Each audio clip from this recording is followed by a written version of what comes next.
El comportamiento económico de las entidades federativas de México se ha destacado en los últimos años por ser, en términos generales, divergente. Mientras los estados que conforman el norte del país, junto a las entidades que históricamente han acumulado riqueza, como Jalisco y Ciudad de México, se siguen desarrollando, el sur del país parece no salir de un estancamiento que se ha prolongado desde el siglo XX hasta la fecha. Con una investigación segmentada en regiones marcadas por el INEGI, el análisis se hace con la finalidad de entender cuáles han sido los factores causales de la brecha de ingresos entre los estados más globalizados del norte y los estados más rezagados del sur, plantear cuáles son las diferencias entre ellos y la respuesta a por qué los estados del norte se crecen y se desarrollan más que los estados del sur. Esto se pretende apreciar por medio de las variables empleadas para explicar las diferencias. En sí, son eficientes para determinar procesos como migración y desatamiento de la violencia, corrupción o desvíos de fondos y de inversiones. Desde la crisis de 1982 hasta los estragos producidos por la pandemia en 2020, la economía mexicana ha pasado por cambios estructurales que incluyen principalmente una menor participación del Estado y un cambio fijado hacia la apertura económica. En la década de los 80, el país vivió una época de estancamiento, donde destacaba el descenso productivo, elevadas tasas inflacionarias, enormes déficits fiscales, crisis agudas de la balanza de pagos, acelerado crecimiento de la deuda externa y contracciones de la actividad económica. Para frenar el desplome que la economía enfrentaba en la década, se decidieron por implementar reformas que priorizaran la estabilidad, la liberación comercial y financiera, así como la importante disminución del intervencionismo del Estado que más adelante formaría la política económica del país. Y para finales de la misma década, uno de los mayores logros en cuanto a la recuperación económica fue la exitosa renegociación de la deuda externa y un control de la inflación, que fue en promedio del 10.1 anual considerando el periodo de 1990 a 2017, que se acompañó de disciplina fiscal y dinamismo exportador. Entre 1990 y el 2017, las exportaciones del país también jugaron un papel protagónico en la recuperación de la estabilidad de la economía, pues las exportaciones se expandieron a una tasa media del 10% anual. No obstante, el crecimiento económico ha sido deficiente al igual que sus efectos en el bienestar de la población. Entre 1999 y 2017, el PIB real creció a una tasa media de 2.7% anual, que se traduce en un crecimiento medio del Producto Per cápita del 1% al año, dejando a la población con un amplio rezago en cuanto a sus necesidades con niveles de pobreza y desigualdad inesperados de la relativa estabilidad económica. El crecimiento de la economía mexicana es insuficiente, con una capacidad limitada para generar los empleos que demanda la población, obligando a la población a tomar ya sea la decisión de emigrar para encontrar mejores oportunidades o de emplearse informalmente sin protección ni prestaciones sociales y quedando altamente vulnerables. Este fallo en la atención de las necesidades de la población también ha contribuido a la creación de un México con un crimen organizado inmiscuido en las problemáticas que afligen a la población hasta el día de hoy. Apoyándonos en estudios enfocados sobre la convergencia regional y el crecimiento económico que ha experimentado México, tomamos como referencia a autores como Germán Soto, Rodríguez y Morales en 2020, que mencionan la gran importancia de considerar a la geopolítica como un factor importante. A su vez, Osegueda, Varela y Castillo en 2014 destacaban los flujos migratorios al igual que la inversión pública y privada debido al impacto que tienen en la variable del empleo.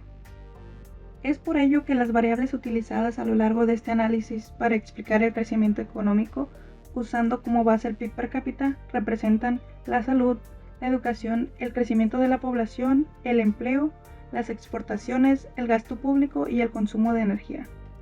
Para las últimas 2 décadas, los estados que tienen mayor tasa de crecimiento del PIB per cápita son estados del norte del país. Entre ellos están Zacatecas, San Luis Potosí, Guanajuato, Aguascalientes, Nuevo León y Chihuahua. También está la Ciudad de México, que está en el centro del país, y Yucatán. Los estados que registran las tasas de crecimiento del PIB per cápita más bajas están ubicados en el centro y sur del país, a excepción de Baja California y Tamaulipas. Los resultados obtenidos son los siguientes. Están los estados de Campeche, Chiapas, Tlaxcala, Baja California, Quintana Roo, Tabasco, Morelos y Tamaulipas.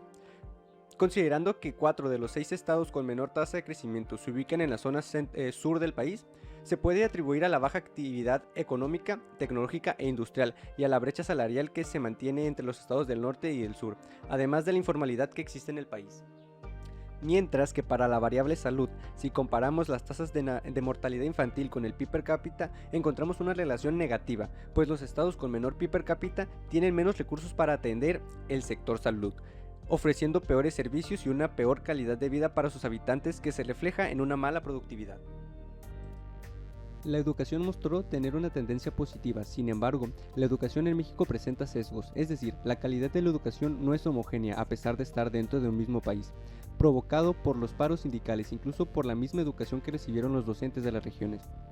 Se identificaron a Colima, Nuevo León, Ciudad de México, Baja California Sur y Sonora como los 5 estados con mayor promedio de estudio. Para los 5 estados con bajo grado de promedio de estudio se identificaron a Chiapas, Oaxaca, Guanajuato, Michoacán y Veracruz. Para que el aumento de la población no afecte el PIB per cápita, se requiere que el crecimiento del mismo sea en mayor proporción al de la población. Los estados que han tenido mayor crecimiento poblacional han presentado tasas de crecimiento del PIB per cápita menores. Por ejemplo, las tasas de crecimiento de Baja California y Tamaulipas pueden ser consecuencia de los fenómenos migratorios. En el caso particular de Baja California, al compartir frontera con Estados Unidos y tener una integración económica y regional con San Diego, se vuelve un destino migratorio importante en la búsqueda de mejores condiciones de vida. Para el caso de Tamaulipas, a pesar de ser frontera y atender el mismo fenómeno de migración, las organizaciones criminales han atentado contra el Estado de Derecho, provocando la salida de los locales, desplazándolos a otros lugares de la República. México es un país abundante en mano de obra, pero que carece principalmente de capital humano, y la falta de oferta de puestos laborales para el personal calificado que va desarrollándose provoca que gran parte de la población opte por el sector informal, haciéndolos efectuar en trabajos para los cuales están sobrecalificados. Los estados que se ven más perjudicados en la evolución de la PEA tienen una tasa de crecimiento constante en el tiempo, correspondiente con el crecimiento de la población, pero los estados del sur, como Chiapas, Oaxaca, Michoacán, Campeche y Guerrero, son lugares donde la PEA crece por autoempleos de baja remuneración e intensivos de mano de obra, y que, por la falta de infraestructura, caen en círculos viciosos de pobreza. En los estados fronterizos, las exportaciones se han mantenido sin cambios radicales. Sin embargo, han ido creciendo a una tasa pequeña pero constante, con un panorama que resalta la importancia que tienen estos estados fronterizos en el comercio internacional, especialmente con su mayor socio comercial, Estados Unidos.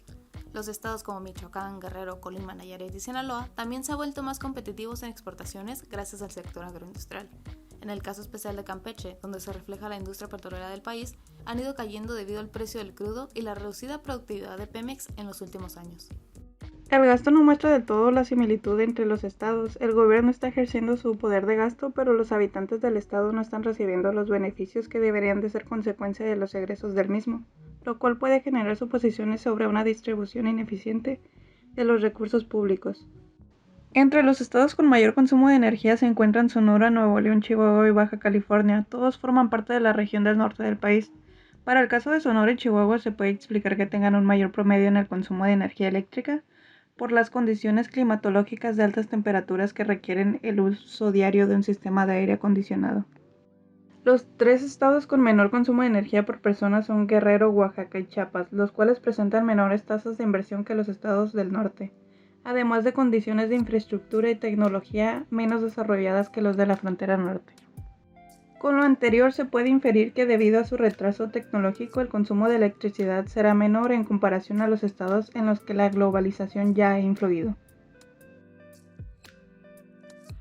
Los estados del centro norte han seguido una tendencia parecida. Todos crecen y los pobres lo hacen más que los ricos. Se puede concluir que las entidades federativas del centro norte muestran convergencia condicional, mientras que en el ingreso anual del sur es más bajo. En esta zona están los estados con los ingresos anuales más bajos del país en estas últimas 2 décadas, que son Chiapas y Oaxaca. Además, hay estados que tienen tasas de crecimiento negativas y otros positivas, por lo que se puede concluir que las entidades federativas de esta zona presentan divergencia.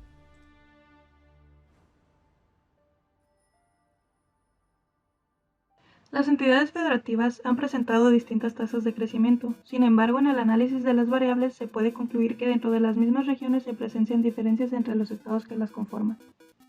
Es evidente que las variables que la teoría apoya o supone como detonantes del crecimiento económico no funcionan completamente en el caso de México, puesto que solo aquellos estados con mayor impacto de la globalización han presentado resultados favorables, como lo es el caso de la Ciudad de México y la región del norte.